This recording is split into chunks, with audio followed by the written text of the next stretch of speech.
సికింద్రాబాద్ బచావో, సికింద్రాబాద్ బచావో.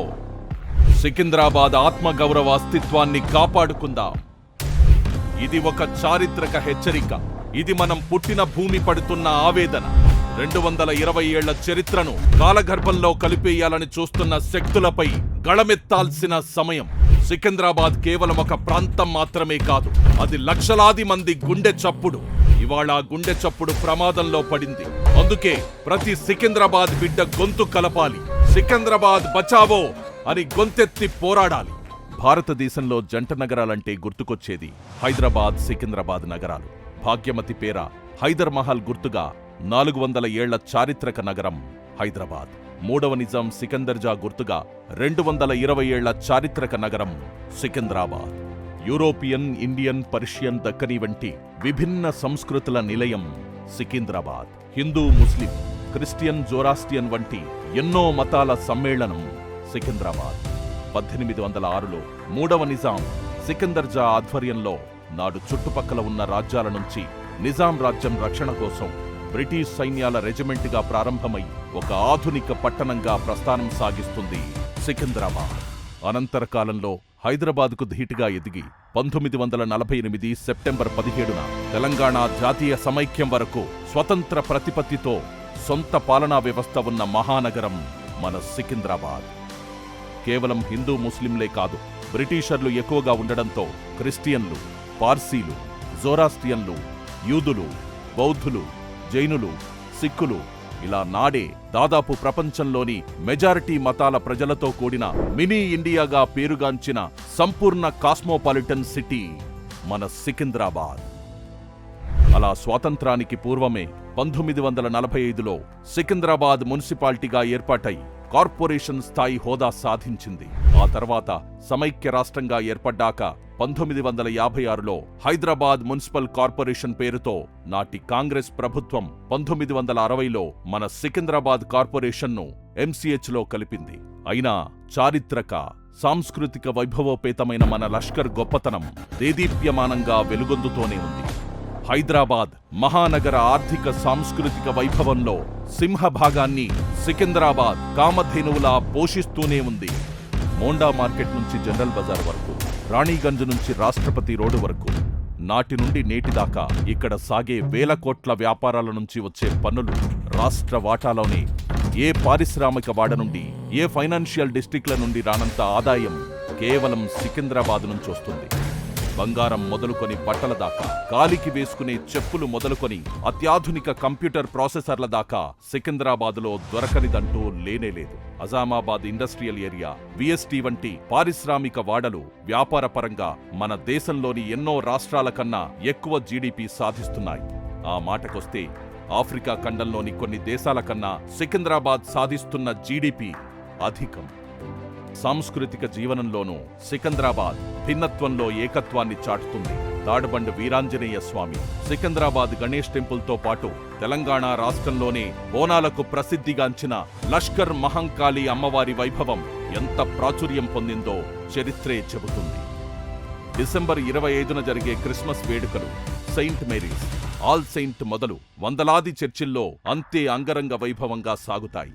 సున్నీ, షియాలు సైతం అత్యంత వైభవోపేతంగా నిర్వహించుకునే రంజాన్ పర్వదినం అటు మౌలాలి దర్గా మొదలు సికింద్రాబాద్ జామియా మసీద్ దాకా జరుగుతాయి. ఇవే కాక సర్వమత సమ్మేళనంతో ప్రార్థనలు సాగించే సికింద్రాబాద్ గురుద్వార్, జైన్ మందిర్, పార్సీ అగ్ని దేవాలయం ఇలా ఒకటా రెండా ఎన్నో మత సాంస్కృతిక వైభవాలు సికింద్రాబాద్కే సొంతం.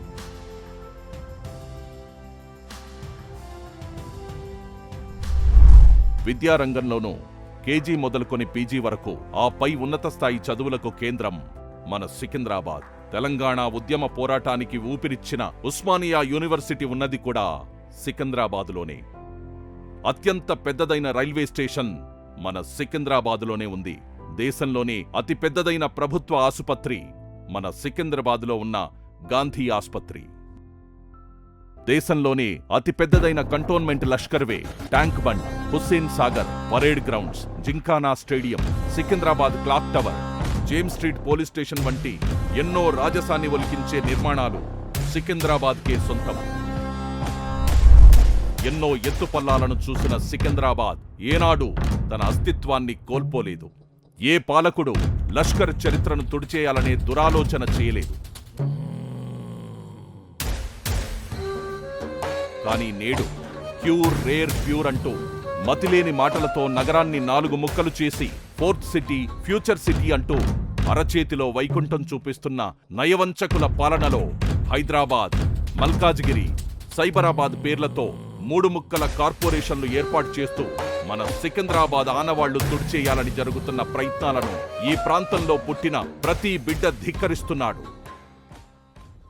ఘనమైన అస్తిత్వాన్ని కాపాడుకోవడానికి అలుపెరగని పోరాటాలకు సిద్ధమై సికింద్రాబాద్ ఆత్మ గౌరవాన్ని కాపాడ్డానికి గళమెత్తింది లష్కర్ సాధనా సమితి. లష్కర్ సాధనా సమితి అధ్యక్షుడు గుర్రం పవన్ కుమార్ గౌడ్, ప్రధాన కార్యదర్శి సాధం బాలరాజ్ యాదవ్తో పాటు సభ్యులంతా కలిసి గత 2 ఏళ్లుగా అవిశ్రాంతంగా పోరాడుతున్నారు. జీహెచ్ఎంసీ కమిషనర్కు వినతి పత్రాలు మొదలుకొని సికింద్రాబాద్ పరిధిలోని ఎమ్మెల్యేలకు ఇలా అనేక మంది తెలంగాణ రాష్ట్ర ఎమ్మెల్యేలను, మంత్రులను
చివరికి ముఖ్యమంత్రిని సైతం కలిసి సికింద్రాబాద్ కార్పొరేషన్ కోసం వినతి పత్రాలిస్తూ వివిధ రూపాల్లో ఉద్యమాలు నిర్మిస్తూ అలుపెరగకుండా పోరాడుతున్నారు.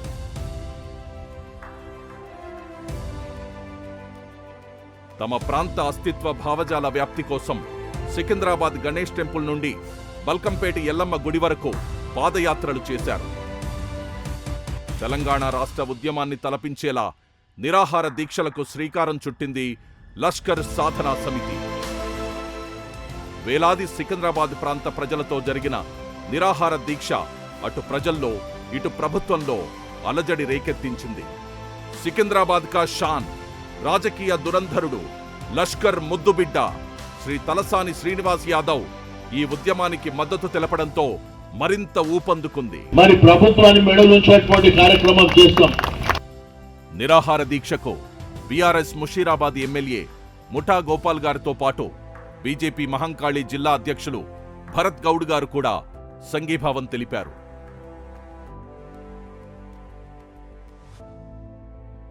బీజేపీ రాష్ట్ర అధ్యక్షులు రామచంద్రరావు గారు మద్దతు పలికారు.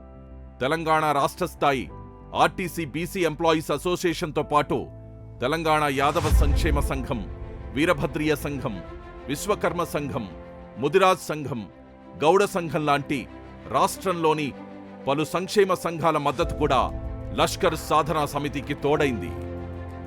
సికింద్రాబాదులోని ప్రతి కాలనీ సభ్యులు సంఘీభావం ప్రకటిస్తున్నారు.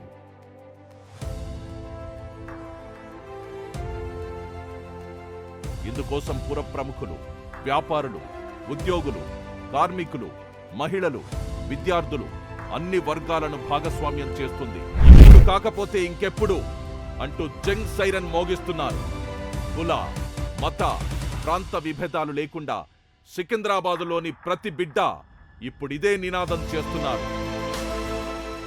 అనునిత్యం తమ పేద ప్రజల కోసం కొట్లాడే సికింద్రాబాద్ మాస్ లీడర్స్ తలసాని శ్రీనివాస్ యాదవ్, పద్మరావు గౌడ్లు సైతం సికింద్రాబాద్ కార్పొరేషన్ కోసం కథన రంగంలోకి దూకడంతో ఉద్యమం తారాస్థాయికి చేరుకుంటుంది. జై సికింద్రాబాద్, జై జై సికింద్రాబాద్ అంటూ యావత్ లష్కర్ ప్రాంతమంతా నినదిస్తుంది. పాలక వర్గాలు గుర్తుంచుకోవాల్సింది ప్రజా ఉద్యమాలకు తలవంచడమే.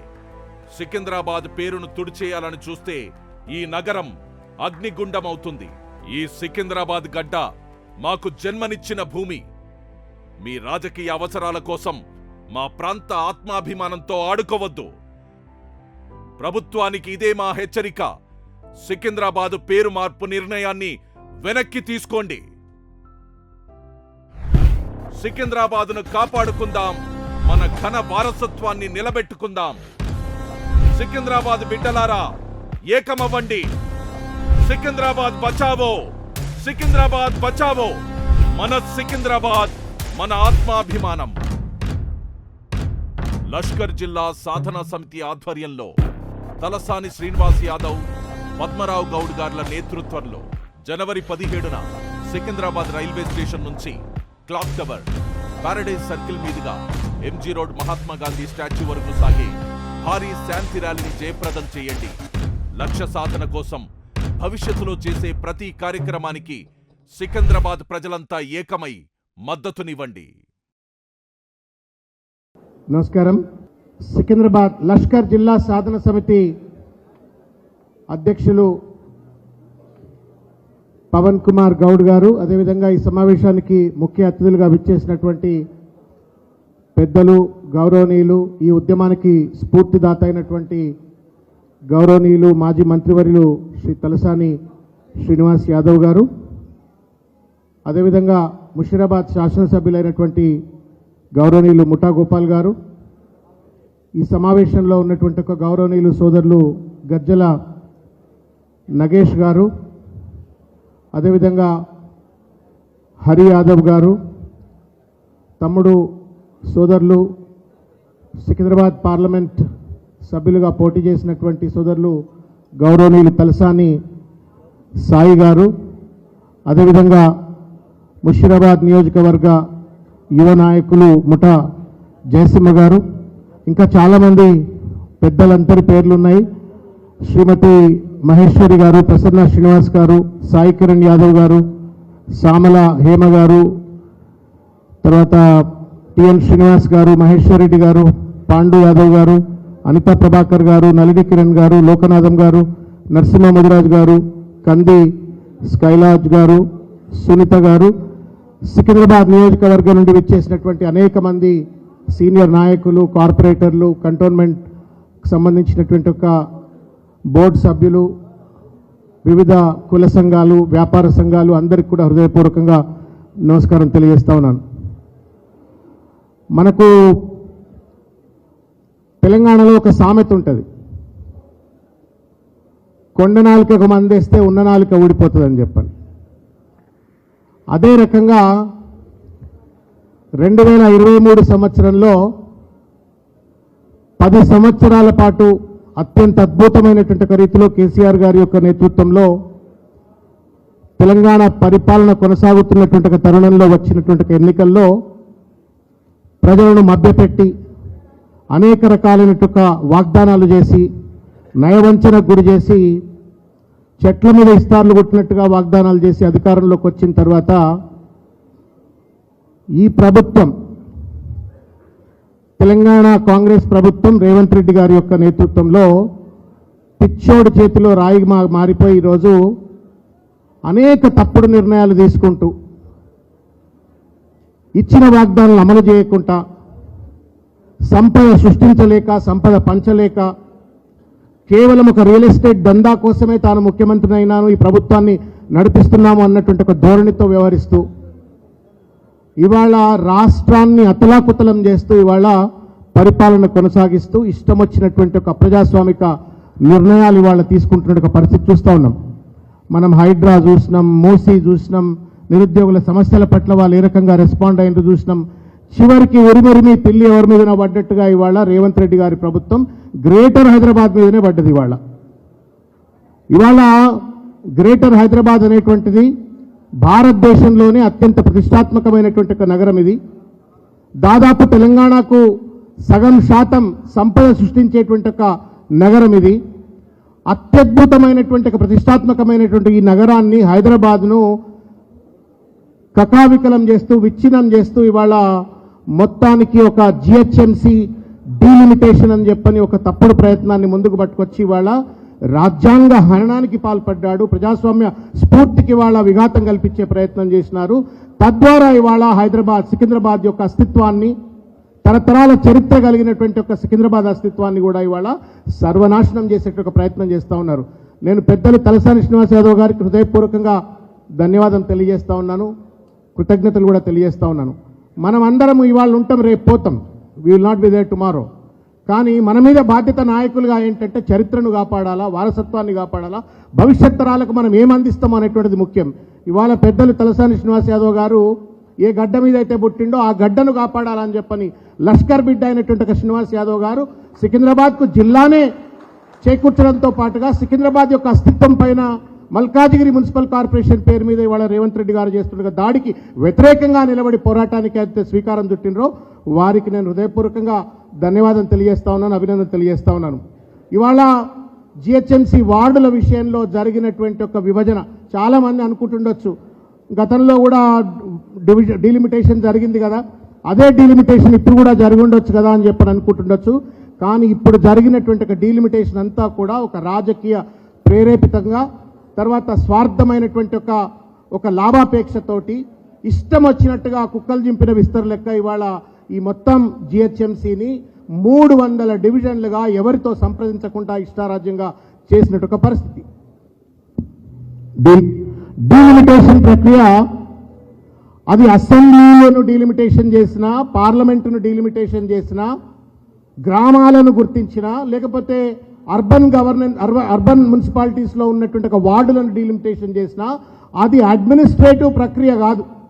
అంటే ముఖ్యమంత్రో, మంత్రో, కమిషనరో కూర్చొని ఇష్టం వచ్చినట్టుగా నిర్ణయం తీసుకొని ఒక మ్యాప్ మీద గీతలు గీసేసి డీలిమిటేషన్ చేసేటువంటి ఒక సాధికారత, అధికారము రాజ్యాంగము కట్టబెట్టలేదు.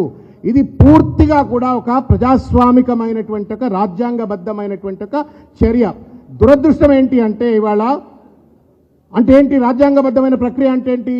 ప్రజలతో చర్చించాలా, వివిధ స్టేక్ హోల్డర్లతో చర్చించాలా, ప్రజలు కావచ్చు, ఎమ్మెల్యేలు కావచ్చు, ఎంపీలు కావచ్చు, ఎమ్మెల్సీలు కావచ్చు, కార్పొరేటర్లు కావచ్చు, సంబంధిత స్టేక్ హోల్డర్ అందరితో కూడా చర్చ చేసిన తర్వాత ఈ డీలిమిటేషన్ అటువంటి చేయవలసిన అవసరం ఉంటుంది.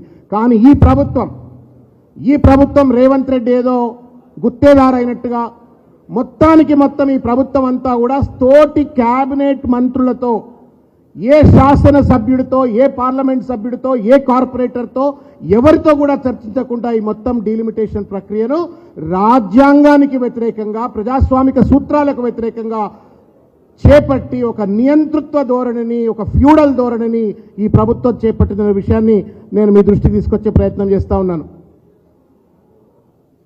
మిత్రులారా, నేను ఇంతకుముందు చెప్పినట్టుగా వార్డుల విభజన అనేటువంటిది ప్రజాస్వామ్య ప్రాతినిధ్యాన్ని నేరుగా ప్రభావితం చేస్తుంది.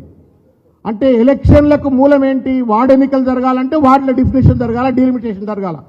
ఈ ఎక్సర్సైజ్ ఏదైతే ప్రభుత్వం చేపట్టిందో కేవలం పరిపాలన కోసం మాత్రమే కాదు, భవిష్యత్తులో జరగనున్నటువంటి ఒక జిహెచ్ఎంసీ ఎన్నికలకు పునాది అవుతుంది కాబట్టి, ఫౌండేషన్ అవుతుంది కాబట్టి ఇది అత్యంత ప్రామాణికత కలిగినటువంటి ఒక రాజ్యాంగ ప్రజాస్వామిక చర్య అని చెప్పని నేను తెలియజేస్తా ఉన్నాను.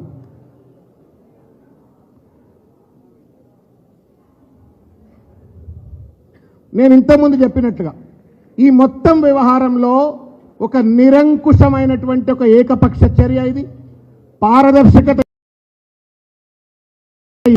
ఎవరిని కూడా సంప్రదించలేదు, చట్టబద్ధమైనటువంటి ఒక నిబంధనలు ఏమీ కూడా పాటించలేదు, మొత్తం ఒక రాజ్యాంగ ఉల్లంఘనకు పాల్పడినటువంటి ఒక కుట్రపూరితమైన చర్య. కేవలం రాజకీయంగా లబ్ధి పొందాలా, తాను, తన పార్టీ, లేకపోతే ఇంకా తనతో మిత్రత్వం ఉన్నటువంటి ఒక రాజకీయ పార్టీలు మాత్రమే లబ్ధి పొందాలనే ఒక కుట్రపూరితమైన ప్రయత్నంతో చేసినటువంటి ఒక దుర్మార్గమైన ఒక కుట్ర. వాస్తవానికి దేశవ్యాప్తంగా రాహుల్ గాంధీ గారు ఆర్డినెన్స్లకు వ్యతిరేకంగా కొట్లాడతారు. తెలంగాణలో మాత్రం ఏ చట్టం పట్టుకొచ్చినా ఆర్డినెన్స్ల ద్వారా పట్టుకొస్తారు. తదనంతరం బిల్ల రూపంలో శాసనసభలో చర్చలు చేసే పరిస్థితి కనబడుతుంది. కాబట్టి ఒక నిరంకుశమైన ఒక చర్య ఇది.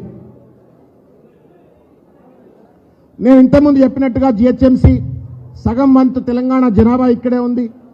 తర్వాత సగం వంతు రాష్ట్ర సంపద హైదరాబాద్ నుండే వస్తుంది. రాష్ట్ర ఆర్థిక వ్యవస్థకు భవిష్యత్ అభివృద్ధికి ఇది ప్రధానమైనటువంటి ఒక కేంద్రం. ఇది భారతదేశంలోనే అతిపెద్ద మున్సిపల్ కార్పొరేషన్ ఇది. జిహెచ్ఎంసీని తారుమారు చేయడం అంటే తెలంగాణ భవిష్యత్తును, తెలంగాణ ప్రజల యొక్క మొత్తం భవిష్యత్తును కూడా సర్వనాశనం చేసినట్టు విషయాన్ని మీ దృష్టికి తీసుకొచ్చే ప్రయత్నం చేస్తా ఉన్నాను.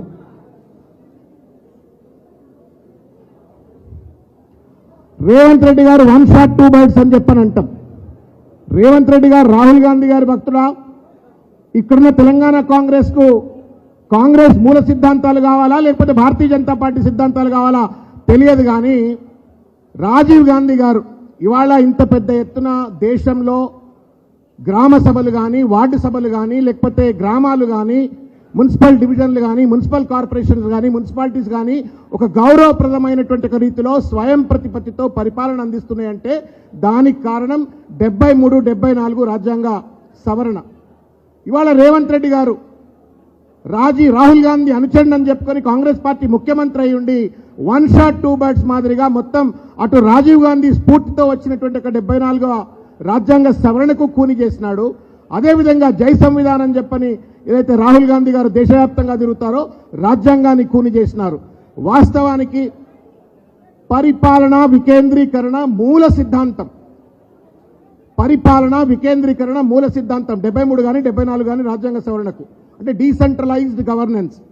గ్రామమే పార్లమెంటుగా పనిచేయాలా, డివిజనే ఒక పార్లమెంటుగా పనిచేయాలా, అక్కడున్న కార్పొరేటరే ఒక ఎంపీ, ఒక ప్రధానమంత్రి, అక్కడ ఉన్నటువంటి ఒక సర్పంచే ఒక ప్రధానమంత్రి అనేటువంటి ఒక రీతిలో ప్రజలే ప్రభువులుగా, ప్రజలెన్నుకున్నటువంటి ఒక నేతే ఒక పెద్ద నాయకుడిగా చలామణి కావాలనే ఒక స్ఫూర్తితో వచ్చినటువంటి ఒక దీన్ని వాళ్ళు ఎవరితో కూడా చర్చ చేయకుండా ఇష్టం వచ్చినట్టుగా డీలిమిటేషన్ చేపట్టి మొత్తానికి 74వ రాజ్యాంగ సవరణను కూడా కూని చేసిన ఒక పరిస్థితి. ఇంకొక ముఖ్యమైన విషయం ఏంటంటే ఈ డీలిమిటేషన్ మొత్తం వ్యవహారంలో నేను ఇంతకుముందు చెప్పినట్టుగా రాజ్యాంగ హననం, అదేవిధంగా డీలిమిటేషన్ చేయడానికి ఒక రూల్ ఉంటుంది. ఆ రూల్ ఏంటంటే Telangana municipal corporations delimitation of wards అని చెప్పని యాక్ట్లో, జిహెచ్ఎంసీ యాక్ట్లో, మున్సిపల్ చట్టంలో రూల్ నెంబర్ 8 అని ఉంటుంది. దాని ప్రకారం ఏంటి అంటే తాజా జనాభా లెక్కల ప్రకారంగా మాత్రమే, తర్వాత జనాభా సమానత్వాన్ని పాటిస్తూ, భౌగోళిక కొనసాగింపు చేస్తూ, భౌగోళిక సమానత్వాన్ని పాటిస్తూ, రిజర్వేషన్లు కాపాడుతూ ఈరోజు డీలిమిటేషన్ చేయాలని చెప్పని చట్టం చెప్తుంది. కానీ రేవంత్ రెడ్డి గారి ప్రభుత్వం మనకి పట్టుమని ఒక 10 నెలల్లో లేటెస్ట్ సెన్సస్ డేటా వస్తుంది. అంటే 2025 సెన్సస్ కేంద్ర ప్రభుత్వం మొదలు పెడతా ఉంది. కానీ దాన్ని పక్కన పెట్టేసి 2011 అంటే దాదాపు 16 సంవత్సరాలు 15 సంవత్సరాల కింద ఉన్నటువంటి ఒక జనాభా ప్రాతిపదిక మీద నేను డీలిమిటేషన్ చేసిన అన్నారు.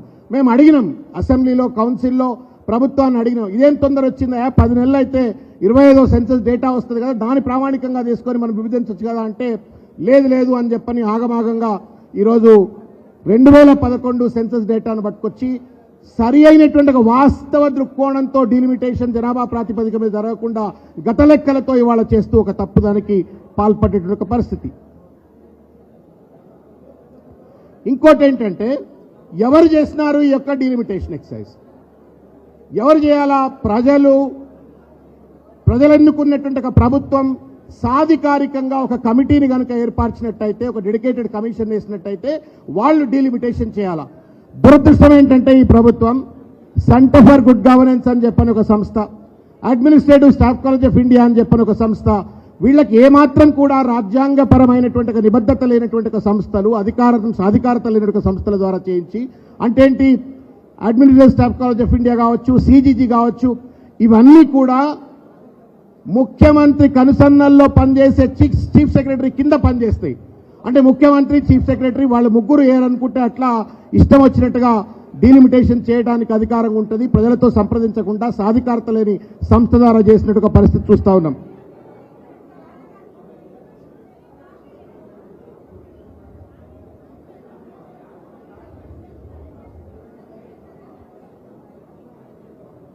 నేను ఇంతకుముందు చెప్పినట్లుగా ఈ మొత్తం డీలిమిటేషన్ ప్రక్రియ మంత్రులకు కానీ, మేయర్కు కానీ, ఎమ్మెల్యేలకు కానీ కార్పొరేటర్లకు కానీ ఎవరికీ తెలియకుండా సెంటర్ ఫర్ గుడ్ గవర్నెన్స్ ముఖ్యమంత్రితో చీఫ్ సెక్రటరీతో సంప్రదించి వాళ్ళు డీలిమిటేషన్ చేస్తే అది మనందరి పైన ఒక దుర్మార్గమైనటువంటి ఒక రీతిలో రుద్దినారు. మేము అడిగాం, సీనన్న కూడా అడిగినాడు దీన్ని. ఈ సిజీజీ ఏం సలహాలు ఇచ్చినది, ఏం రికమెండేషన్స్ ఇచ్చినది, ఆస్కి ఏం రికమెండేషన్స్ ఇచ్చినది, ఏ ప్రాతిపదిక మీద మీరు డివిజన్లను ఏర్పరిచినారో ఆ రిపోర్ట్లు బయట పెట్టండి అంటే ఆ రిపోర్ట్లను బయట పెట్టలే. ఇక్కడ ఉన్నటువంటి చాలా మంది బడుగు బలహీన వర్గాల బిడ్డలు ఉంటారని చెప్పని నేను ఆశిస్తున్నా. మనకు 42% రిజర్వేషన్ విషయంలో కూడా 200 కోట్ల రూపాయలు ఖర్చు పెట్టి దాదాపు 2 సంవత్సరాల పాటు తాత్సారం చేసి ఆ రోజు సిపెక్ సర్వే అని చెప్పి చేసిండ్రు, ఆ రిపోర్ట్ను బయట పెట్టలే. డెడికేటెడ్ కమిషన్ అన్నారు, ఆ రిపోర్ట్ను బయట పెట్టలే. ఎక్స్పర్ట్ గ్రూప్ రిపోర్ట్ అన్నారు, ఆ రిపోర్ట్ను బయట పెట్టలే. ఇవాళ డీలిమిటేషన్ 1,00,00,000 మంది, 1,34 లక్షలు అంటున్నారు. 1,34 మంది జనాభాకు సంబంధించిన డీలిమిటేషన్ రిపోర్ట్ను ఎట్లయితే బీసీ 42% రిజర్వేషన్ల కోసం రిపోర్ట్లు తయారు చేయించే ఆ రిపోర్ట్లను ముఖ్యమంత్రి కుర్చీ కింద పెట్టుకుని ఎట్లయితే ఒక నియంతృత్వ ధోరణితో పాల్పడడో ఈ డీలిమిటేషన్ రిపోర్ట్స్ను కూడా ఏవి బయట పెట్టకుండా కేవలం మేము మ్యాప్ను ముక్కలు చేసినాం, ఈ ముక్క నీది, ఈ ముక్క నీది, ఈ ముక్క నీది అని చెప్పని ప్రజలపైన రుద్దేటువంటి ఒక దుర్మార్గమైనటువంటి ఒక ప్రయత్నం చేసినారు. ప్రజాపాలన అని చెప్పినారు, పారదర్శకత అని చెప్పినారు, మేము పీపుల్స్ గవర్న్ అని చెప్పినారు. కానీ ఇవాళ ఒక ఏకఛత్రాధిపత్యంతో ఒక ఫ్యూడలిస్ట్గా ఇవాళ ఈ ప్రభుత్వం వ్యవహరిస్తూ ఉన్నది.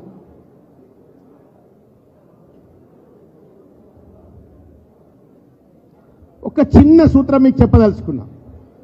మరి ఇట్లెందుకు చేస్తున్నాడు రేవంత్ రెడ్డి అని అంటే, పిచ్చోడి చేతిలో రాయి, పూర్తిగా కూడా ఒక పిచ్చోడి చేతిలో రాయి మాదిరిగా వ్యవహరిస్తూ ఉండు. అధికారం ఏదో తన సొత్తు అయినట్టు, ముఖ్యమంత్రి కుర్చీ ఏదో పర్మనెంట్ అయినట్టుగా ఇవాళ ఇష్టారాజ్యంగా వ్యవహరిస్తూ ఉండు.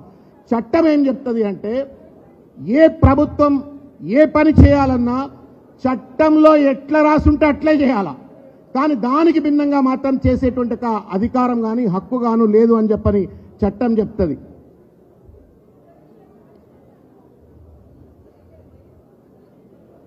ఇది కనుక మీరు చూసినట్టయితే ఇది మ్యాప్. జిహెచ్ఎంసీ, నేను ఇంతకుముందు చెప్పినట్టుగా జిహెచ్ఎంసీ యాక్ట్ డీలిమిటేషన్ రూల్స్ ఏదైతే 8 ఉన్నదో, సెక్షన్ 8 ఉందో, దాంట్లో 3-4 రూల్స్ చాలా ఇంపార్టెంట్. కార్పొరేటర్లు, ఎమ్మెల్యేలు, భవిష్యత్తులో కార్పొరేటర్లు కావాలనుకునే వాళ్ళు దయచేసి మీరు కేర్ఫుల్గా అర్థం చేసుకోవాలని చెప్పి నేను కోరుతా ఉన్నాను. మీరు ఆ మ్యాప్ని చూస్తే మీకు అర్థమవుతుంది ఎంత అసంబద్ధమైనటువంటి రీతిలో దీన్ని తయారు చేసినారు అనటానికి. రూల్ 4 ఏం చెప్తుంది అంటే, జియోగ్రాఫికల్ ఈక్వాలిటీ మెయింటైన్ చేయాలా, సమానత్వం చేయాలా, కొనసాగించాలా అని చెప్తుంది.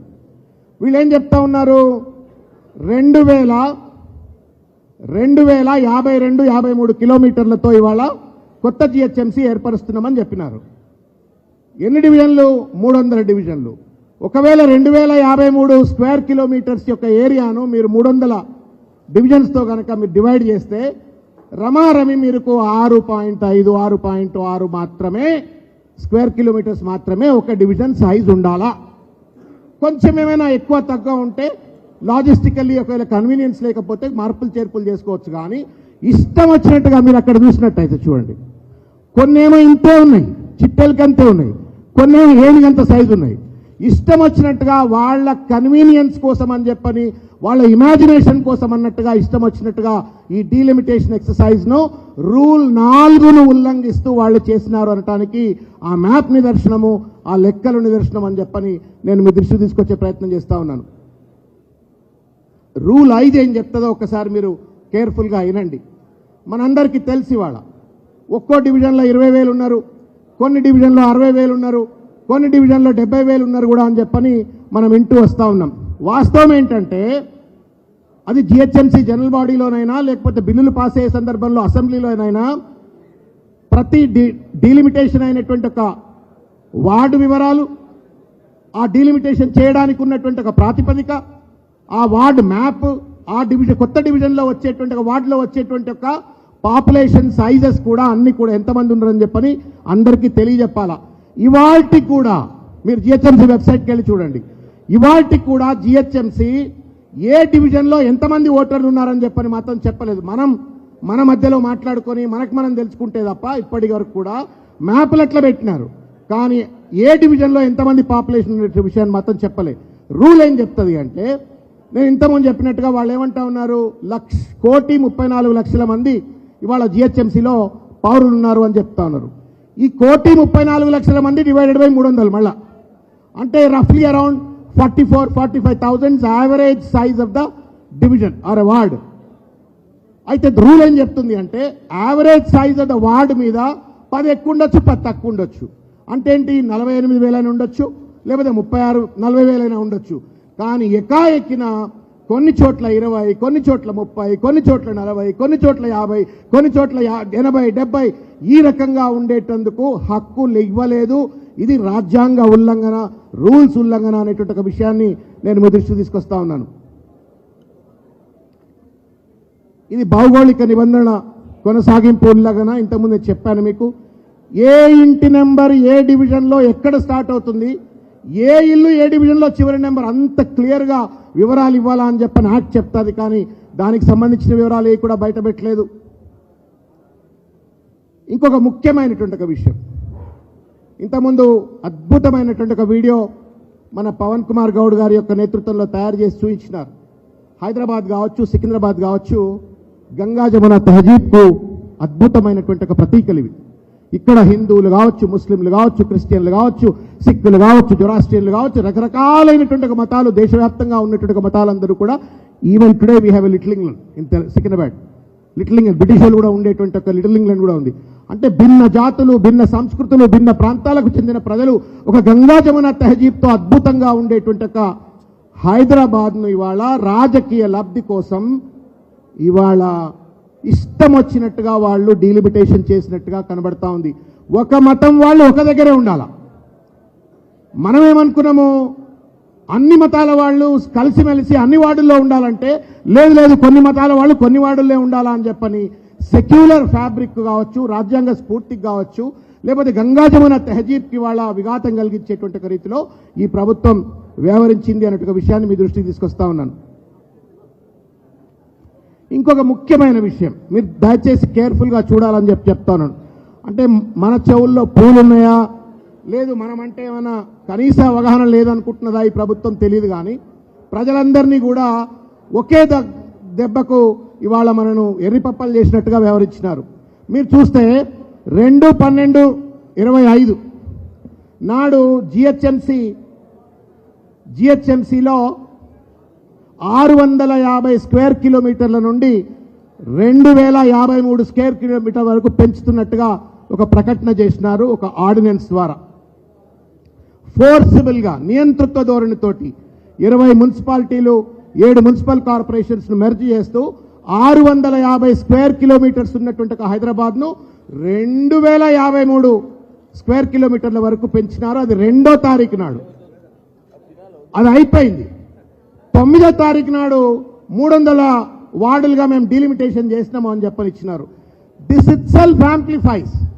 మీరు స్పష్టంగా గమనించినట్టయితే ఫస్ట్ ఆఫ్ ఆల్ రాత్రికి రాత్రి మీరు ఆ 20 మున్సిపాలిటీలను, 7 కార్పొరేషన్లను, ఆ మేయర్లతో మాట్లాడలే, కార్పొరేటర్లతో మాట్లాడలే, ప్రజలతో మాట్లాడలే, వార్డు సభలు లేవు, ఏమీ లేవు. ఇష్టం వచ్చినట్టుగా రాత్రికి రాత్రి ఒక ఫత్వా జారీ చేసిండు. ఆ ఫత్వా ప్రకారంగా వాటిని మెర్జ్ చేసుకొని హైదరాబాద్ను 2053 కిలోమీటర్ల వైశాల్యం అని చెప్పని ప్రకటించినారు. ఇదొక తప్పిదం. 2వ తప్పిదం ఏంటంటే మీరు 300 వార్డులు చేయాలంటే మా హేమతో మాట్లాడాలా, కార్పొరేటర్లందరితో మాట్లాడాలా, శాసనసభ్యులతో మాట్లాడాలా, వార్డు సభలు నిర్వహించాలా, ఆ మ్యాప్లన్నీ సర్క్యులేట్ చేయాలా, మొత్తం అన్ని రకాలైనటువంటి ఒక ప్రజాస్వామ్యబద్ధమైనటువంటి ఒక చర్చలు జరిగిన తర్వాత ఆ ప్రపోజల్స్ను అప్రూవల్ కోసము ఫర్దర్ డిస్కషన్ కోసం పెట్టవలసిన అవసరం ఉంటుంది. 9వ తారీఖు నాడే మీకు డీలిమిటేషన్ కోసం ప్రిలిమినరీ నోటిఫికేషన్ వస్తుంది. అంటే 7 రోజుల్లోపే 7-6 రోజుల్లోపే మొత్తం ప్రక్రియ చేపట్టిండు. అంటే ఎంత నియంతృత్వంగా ఇవాళ ఇష్టం వచ్చినట్టు అధికార దుర్వినియోగానికి పాల్పడుతూ ఈ వ్యవహారం చేసింది అనేటువంటి దానికి మీకు అర్థమవుతుంది. ఇంతకుముందు మనమంతా కేవలం సికింద్రాబాద్, హైదరాబాద్ బిడ్డలమే కాదు, తెలంగాణ బిడ్డలం కూడా. కాబట్టి ఇవాళ రేవంత్ రెడ్డి గారు చేస్తున్నటువంటి ఒక దుర్మార్గమైన ప్రయత్నం వల్ల మొత్తం తెలంగాణలో ఉన్నటువంటి ఒక అర్బన్ డెవలప్మెంట్ మొత్తం కూడా దెబ్బతినేటువంటి ఒక పరిస్థితి. నేను మీకు విజ్ఞప్తి చేస్తా ఉన్నాను, ఒక్కసారి మీరు ఆంధ్రప్రదేశ్కి పోతే మనకు తిరుపతి కనబడుతుంది, ఒక చిత్తూరు కనబడుతుంది, ఒక పెద్ద పెద్ద రాజమండ్రి కనబడుతుంది, గుంటూరు కనబడుతుంది, విజయవాడ కనబడుతుంది, అనంతపూర్ కనబడుతుంది. అనేక నగరాలుంటూ వాళ్ళు ఇవాళ అమరావతిని కూడా విశాఖపట్నాన్ని కూడా పెద్ద ఎత్తున అభివృద్ధి చేసుకుంటున్నారు. రేవంత్ రెడ్డి గారు ముఖ్యమైన తర్వాత ఒక పాలసీ లేదు, అర్బన్ డెవలప్మెంట్ పాలసీ లేదు. హైదరాబాద్ తప్ప ఇంకేది నగరాలు ఎదగొద్దన్నటువంటి ఒక రీతిలో పక్కనున్నటువంటి ఒక జిల్లాలన్నింటినీ కూడా గొంతు బిస్కేటట్టు రీతిలో ఇవాళ మొత్తం హైదరాబాద్ను 2000 స్క్వేర్ కిలోమీటర్ల వరకు పెంచి చుట్టూ ఉన్నటువంటి ఒక జిల్లాలన్నింటినీ కూడా సర్వనాశనం చేస్తూ తెలంగాణ నగరీకరణ అనేటువంటిది సర్వనాశనం అయ్యేటువంటి ఒక రీతిలో ఈ ప్రభుత్వం వ్యవహరిస్తూ ఉంది. వాళ్ళకు ఒక అర్బన్ డెవలప్మెంట్ పాలసీ లేదు. మీరు ఒక్కసారి చూడండి, greater Hyderabad today is 2053 square kilometres. Delhi వచ్చేసి కేవలం 1397 స్క్వేర్ కిలోమీటర్లు. బెంగళూరు వచ్చేసి 714 స్క్వేర్ కిలోమీటర్స్. గ్రేటర్ ముంబై వచ్చేసి 603 స్క్వేర్ కిలోమీటర్స్. చెన్నై వచ్చేసి 426. కల్కతా వచ్చేసి 206. నేనేమంటా ఉన్నానంటే పెంచడం తప్పని కాదు, పెంచడం కోసం ప్రజాస్వామ్యపరమైనటువంటి సూత్రాలను పాటించాలా, ప్రజలను సంప్రదించాలా, సంబంధిత స్టేక్ హోల్డర్స్ అందరితో సంప్రదించాలా. ఒకటి. రెండు, పెంపడం వల్ల వచ్చేటువంటి లాభాలు నష్టాల పైన సూత్రప్రాయమైనటువంటి అధ్యయనం జరగాల. ఆ అధ్యయనానికి సంబంధించిన రిపోర్ట్లన్నీ కూడా ప్రజల ముందు పెట్టాలా.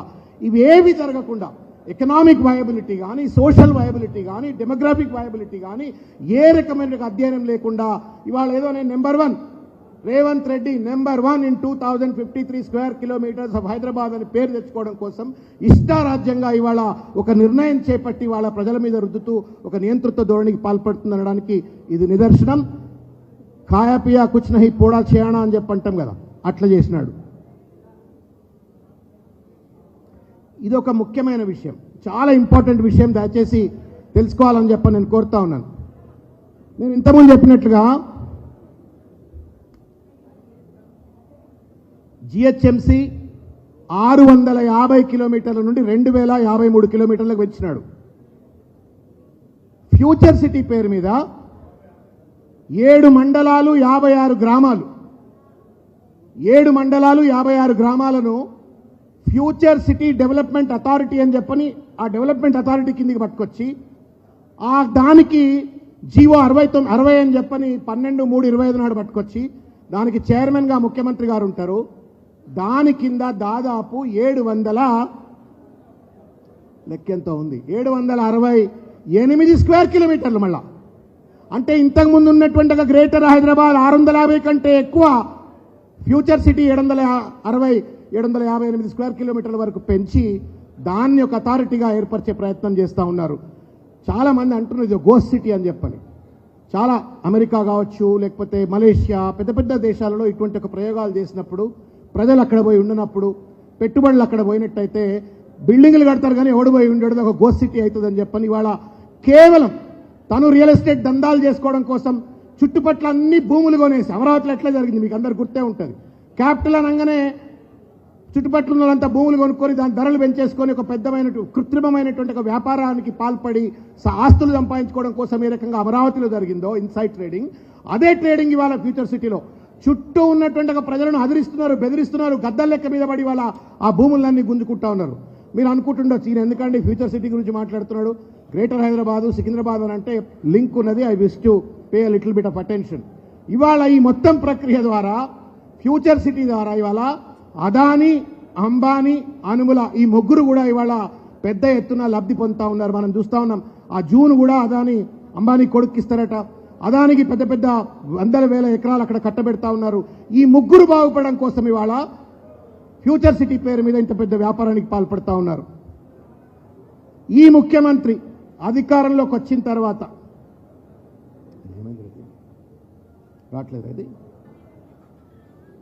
రావట్లే, is it visible? No.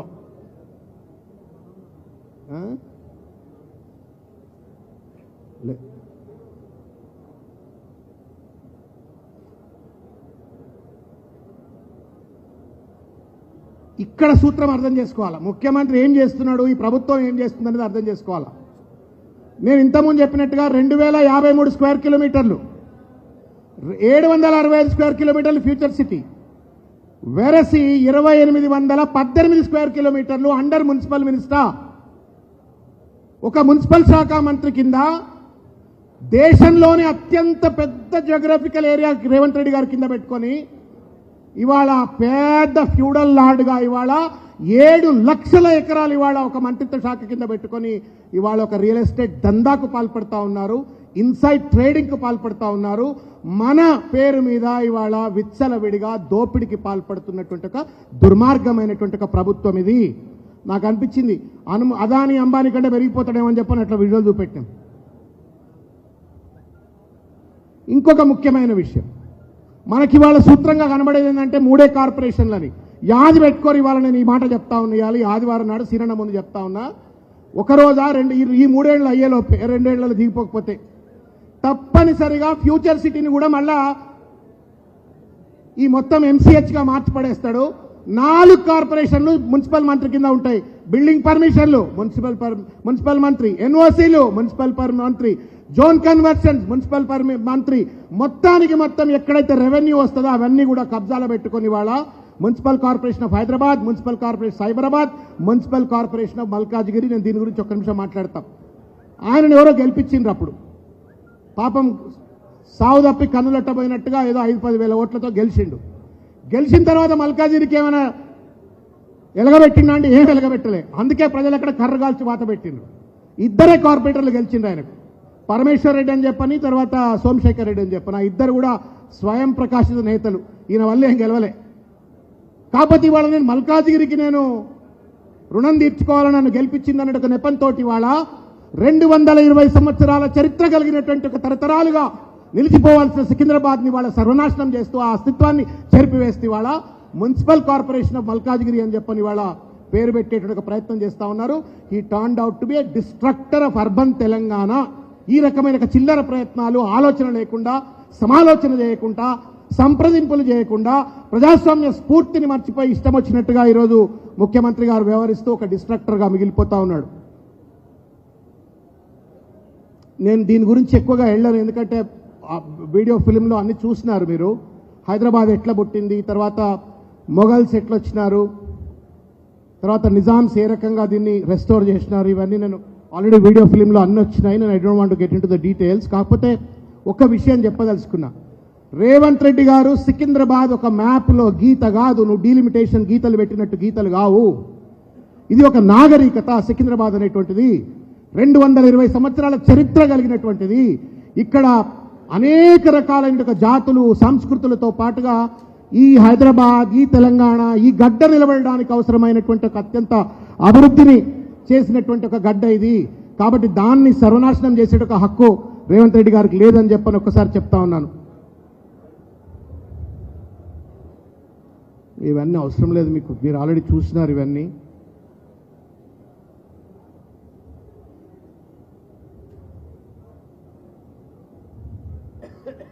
నేను ఒక్క స్లైడ్ చూపెట్టాలనుకుంటున్నా మీకు. ఇది Gymkhana grounds, defence cantonment, Paradise circle, పైగా ప్యాలెస్, బేగం.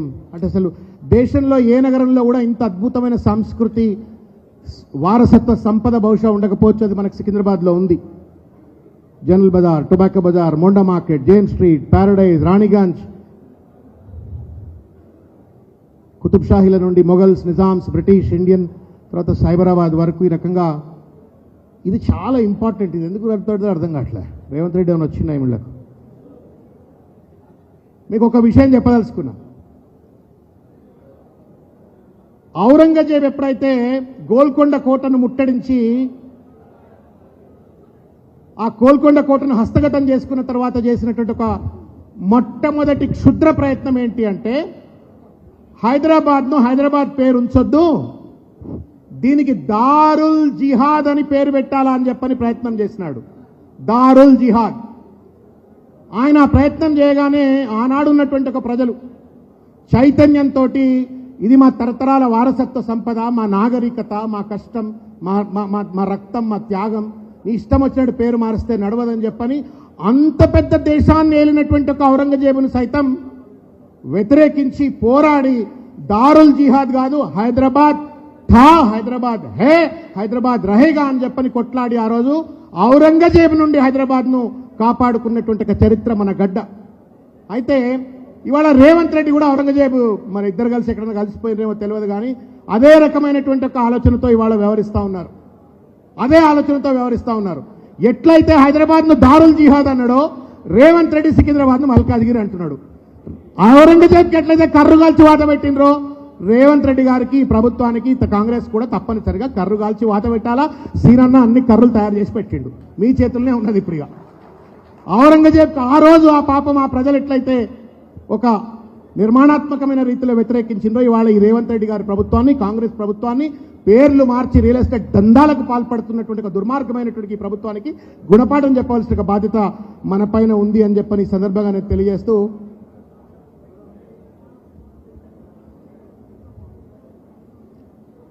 నేను ఇంతకుముందు అన్నట్టుగా Secunderabad was there, Secunderabad is there, was there, is there and will be there. సీనన్న లాంటి అద్భుతమైన నాయకుడు మనకు సికింద్రాబాద్ నియోజకవర్గంలో మనతో ఉన్నారు. మనందరం కూడా ఒక సుశిక్షితులైనట్టు ఒక సైనికుల లెక్క ఈ ప్రభుత్వం చేస్తున్నటువంటి ఈ సాంస్కృతిక హననం, కల్చరల్ వ్యాండలిజం అంటారు. ఈ కల్చరల్ వ్యాండలిజం ఏదైతే చేస్తా ఉన్నాడో స్వార్థంతో, దానికి వ్యతిరేకంగా ఈ ప్రభుత్వానికి వ్యతిరేకంగా పెద్ద ఎత్తున పోరాటం చేయాల్సిన అవసరం ఉందని చెప్పి తెలియజేస్తూ, నాకు ఈ అవకాశం ఇచ్చినటువంటి పెద్దలు గౌరవనీయులు తలసాని శ్రీనివాస్ యాదవ్ గారికి హృదయపూర్వకంగా ధన్యవాదాలు తెలియజేస్తూ, ఇంత పేషెంట్ గా విన్నటువంటి మీకు కూడా హృదయపూర్వకంగా ధన్యవాదము. జై తెలంగాణ. నాతో స్లోగన్స్ ఇస్తారా? అరే ఇస్తారా చెప్పరి.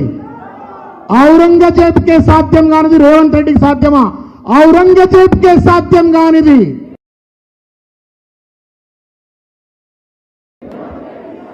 సికింద్రాబాద్ అస్తిత్వాన్ని అంటే కాపాడుకుందాం.